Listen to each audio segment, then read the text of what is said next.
Gariadhar police station ખાતે નવરાત્રી પર્વની રાસ ગરબાની રમઝટ બોલાવી કરાઈ ભવ્ય ઉજવણી। Gariadhar police inspector M.K. Malviya અને સમગ્ર સ્ટાફ દ્વારા પોલીસ સ્ટેશન ખાતે માતા બહેનો માટે ભવ્ય નવરાત્રીનું આયોજન કરાયું। ગારિયાધાર પોલીસ સ્ટેશન નવરાત્રી રંગે રંગાયું। બહેનોમાં અનેરો ઉત્સાહ જોવા મળ્યો। બહેનો મન મૂકી ગરબે રમી બહોળી સંખ્યામાં માતા બહેનો જોડાઈ હતી। અત્રે ઉલ્લેખનીય છે, પોલીસ સ્ટાફ દ્વારા ઇનામ અને પ્રસાદનું પણ વિતરણ કરવામાં આવ્યું હતું। સમગ્ર ગારિયાધારમાં આવા સારા આયોજનને લઈ પોલીસ સ્ટાફની કામગીરી ખરેખર બિરદાવવા લાયક છે।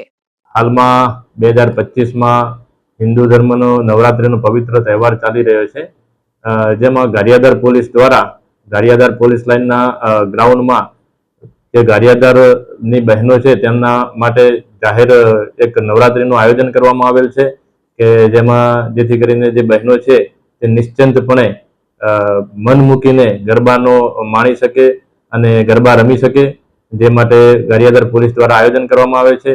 હાલમાં આજે છઠ્ઠું નોરતું છે, જેમાં જોઈ શકાય છે કે લોકોમાં વધુમાં વધુ ઉત્સાહ દેખાઈ રહ્યો છે।